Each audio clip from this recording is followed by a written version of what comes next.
Okay, if you are doing this tutorial in parts, please open the file that says Windsock Part 2 Textured for Wind. This is where we left off from Windsock Start, Part 1. So what we're going to do now is we're going to add the physics to the windsock so that it has a natural blowing in the wind movement. To do this, the first thing we're going to add is the wind. So we're going to go to our creation tab over here, this little star icon on the control panel, and we're going to go to forces or space warp, which is one of the categories here, forces in the drop down, and we're going to see wind as our object type. Okay, so just go ahead and hit L to go into your left viewport and just draw your wind in. And you'll see a box. This is actually the direction of the wind in a planar fashion, which means that the wind that blows does not come from the actual icon itself. This is just a direction indicator. The wind is actually an entire force that takes up the world of the object in this in all directions of this plane. So again, I'm going to hit L for the left viewport, and I want to click on angle snap toggle and rotate, and we're going to rotate around the x-axis 90 degrees. Okay, so our wind is blowing into the sock, and we're just going to move this icon up over here out of the way. So the next thing we're going to do later on, we're going to adjust our wind by going into the modifier tab with the wind icon selected. We're going to adjust these parameters later, but right now what we have to do is we have to take our solid object windsock here, composed of the cylinder, and we need to turn it into a piece of cloth. So let's do that by selecting the object, and we're going to go into our modifiers and we're going to select cloth under our world or our object space modifiers. Okay, so the drop down cloth, left click on the word cloth, and that'll bring up our cloth properties here. Now we have to apply certain properties to all of the objects in the scene, not just the object that we want to become the cloth, but also the objects in the scene that the cloth is going to affect, such as the ring here, the wires, and the rod turn, and so on and so forth. So let's go ahead and open up object properties with our piece selected, and we're going to turn this into cloth. Now right now it says cylinder 01. I haven't named it yet, so let's go ahead and name this over here. Let's cancel out of that real quick, and we're going to name cylinder 01 windsock. Right now when we go into object properties, we'll see windsock here, and we're going to turn this into cloth. So I'm just going to click on the cloth toggle here, and we're going to make it into a preset. Now the parachute material doesn't really have parachute material as a preset, but what I found is that anything that I'm trying to represent as a parachute, I usually use satin. That closely represents parachute material as far as physics go within 3D Studio Max. So we're going to pick satin, and right now that's all we have. So if I were to simulate this, it would probably just fall to the ground because it's not attached to anything. It's just a piece of satin floating in air. What I need to do is I have to add the objects that it's going to interact with. So up here in the left hand corner of the object properties dialog window, you'll see add objects. I'm going to click on add objects, and now it'll give me a list of what we have available. So I believe that we want to add the rod rings and the actual sock ring. Cylinder 3 is something I forgot to name the turn, so let's go ahead and just select all of these wires, rod, ring, and we'll add those. So now those are collision objects. So if it comes around and bumps into the pole here, we could add those. At the bottom, we're going to turn that into a collision object, and for right now we're just going to leave its depth, offset, dynamic friction, and so forth on default, and click OK. Now I believe this is cylinder 3, so we're going to call this sock turn, and we want to call this sock rod. Alright, so you'll notice that I start all of my naming conventions with sock, so that Windsock is separate because that's also sock, and then everything that's affiliated with it starts with the word sock. In case we have multiple objects in the scene, we know what is connected to the Windsock. And now I'm going to add sock turn and sock rod, and click OK. Alright, so these are collision objects. Make sure it's clicked on there. And right now, if I were to simulate this local, what's going to happen is just going to fall to the ground. Okay. Granted, the friction kind of makes it deform, but essentially we have just a piece of satin falling to the ground. All right. You'll note over here in the simulation parameters we have negative 980. Those units represent Earth gravity. Okay. Negative 980 is just what Max has determined to be the unit strength for Earth gravity. Right now I'm going to erase this simulation that I did and go ahead and reset the initial state by clicking this selected object manipulators reset state right here. Okay, so what we need to do is we need to attach some parts of the sock to the solid objects and just let the rest of the sock flow with gravity. So what we're going to do is we're going to open up our cloth parameter here in our modifier stack, and we're going to select the word group. You'll see that all the vertices of the object are now represented or visible. And what we're going to do is we're going to make a group of those vertices and connect them to the sock ring, which is where the sock is attached to the apparatus. So we're going to select these first set of vertices here, and we're going to go to group, make group, and we're going to call this group sock attach. Okay, now you can add properties to where the group is attached and how it responds. If you're doing a piece of armor on a character or a cape or something, it may have different properties than here, but this is very simple. We just have a windsock stitched to this ring here, so it's easy peasy.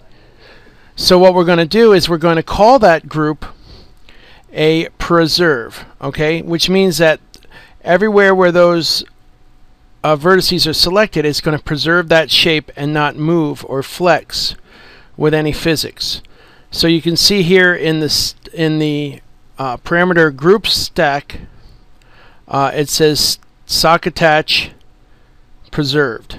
Okay, so now if we go back to the top of the modifier stack and we simulate this local, now the sock is going to move down except for those vertices that we selected within that group, which stay attached to the ring. Okay, so now you can see it's more representing a windsock. Alright, so let's go ahead and we're going to reset that state again. Now what we want to do is we're going to apply the force of the wind to that cloth. Okay, so if you go here to object rollout, underneath the object properties you'll see cloth forces. Now what this is going to do, as soon as I click on this, it's going to detect any space warps that are already in the scene. So right now all we have in the scene is our wind force. So I'm going to add cloth forces, and we're going to apply wind and bring that from the forces in scene dialog window into the forces in the simulation dialog window. To do that, just click on the little arrow that points from that window to the other, and now you can see we have window 1. Now if you have multiple kinds of wind, if you have wind gusts or anything like that, if you're working with a complex animation, you can actually name that icon. But right now it's the only one in the scene, so wind 1 is fine. Alright, so now we can see, if we simulate this again, the wind is going to take action. However, you can see it's not taking action very well because I don't have any of the settings. You can see a little bit of pushing and turbulence. It's operating very slow. By the way, this goes on the powerfulness of your processor when you do simulations. So if you have a weak processor, you're going to see a very, very slow simulation. But that won't matter once it's calculated and pre-rendered. It won't matter, so it'll just take longer for you to process, that's all.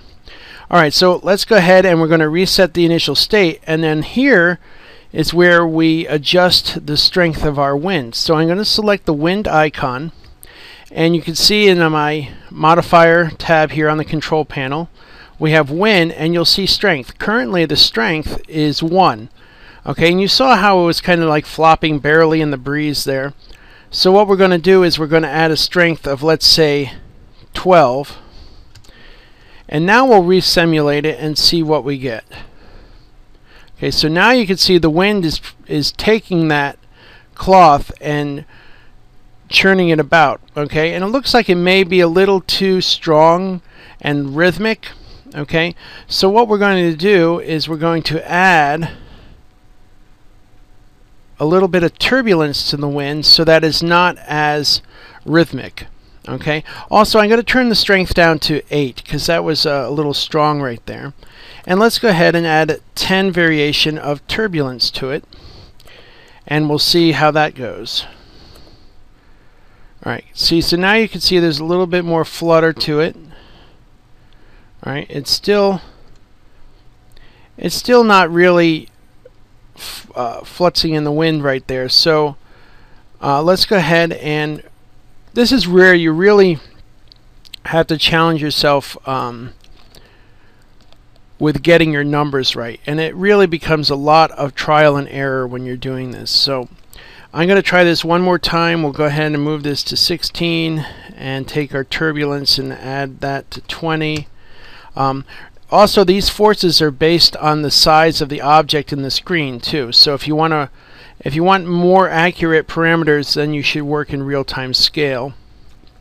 I was doing this real quick, so I didn't really measure ahead of time, so I have to figure out what these numbers will do.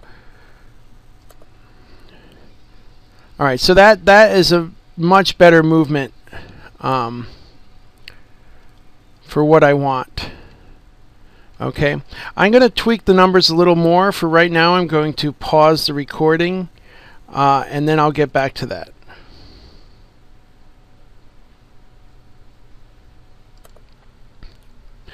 Okay, so what I've done is I found out that the force and strength were at 10, and my turbulence was at 1. I also redirected the wind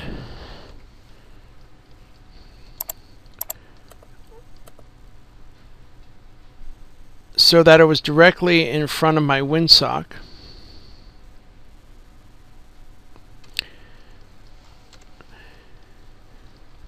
And I've also added a slight animation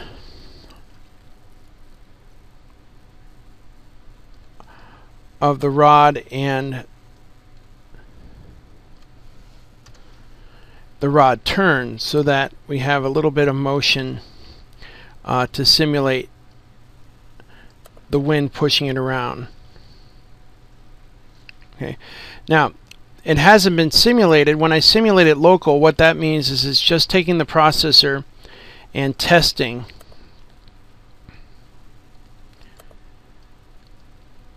in the viewport only.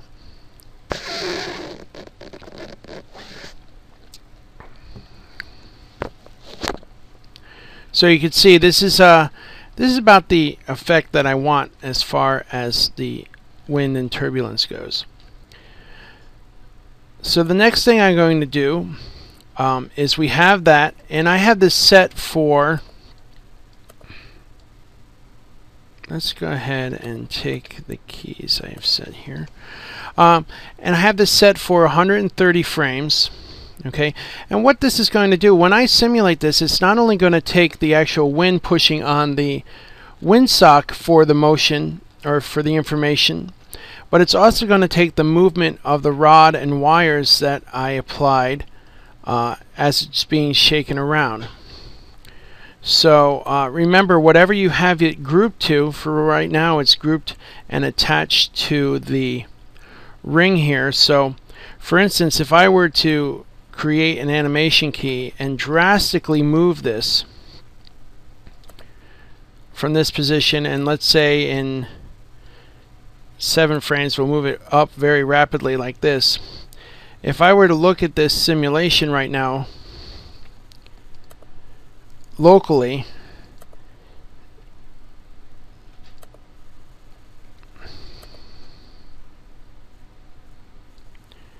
you'll see I'd actually have to simulate it all the way, but you can see where it'll take that motion of wherever that object goes when it's animated. Okay, so now what we're going to do, I have this slight animation here. Let's go ahead and get rid of that though. There you go. So now we're going to simulate this entire process. To do that, it's going to calculate, and I'm just going to hit the simulate button here, and now it's going to take all of the animation and motion and simulate that over those 130 frames. I have very little going on in the scene, and my mesh is very low polygon, so it's going very rapidly there. Okay. So now we have the actual animation, and now our windsock is embedded. Now the problem is we have this area at the end where our windsock does not loop properly. Okay, whenever you're using real physics, you always have a problem with that. Okay. And I'm going to show you how to fix that. But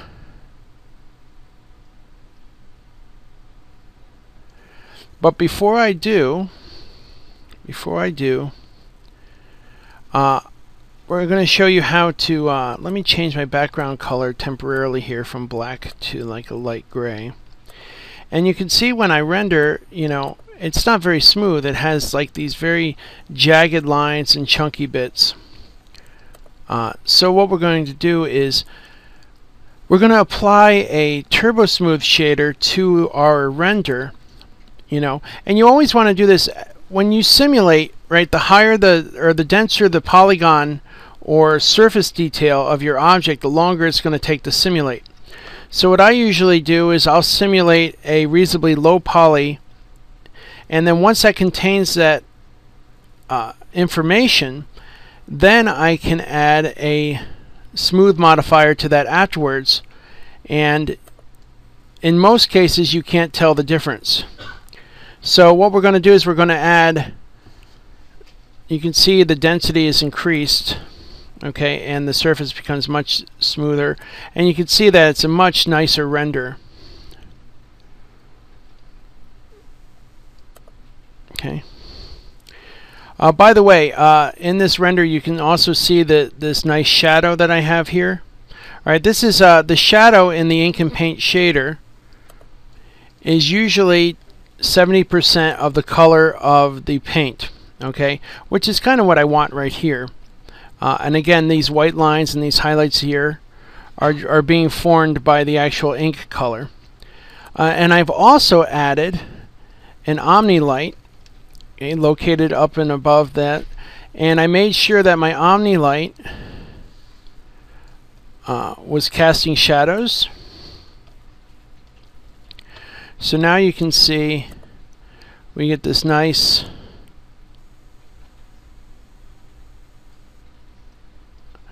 ink and shadow on the look, and it makes our sock look very fluid and cloth-like. Alright, so on the Turbo Smooth here, what I want to do is I don't want to have all of that dense geometry in the viewport.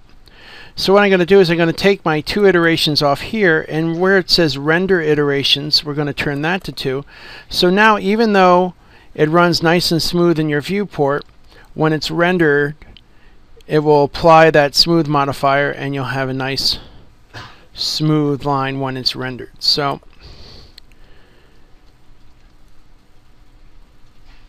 that is it. Now what we need to do is we're going to take care of that loop. Okay. Now this process is significant in itself. So what I'm going to do is I'm going to stop this, and we're going to start another tutorial file that just goes over how to make your physics loop.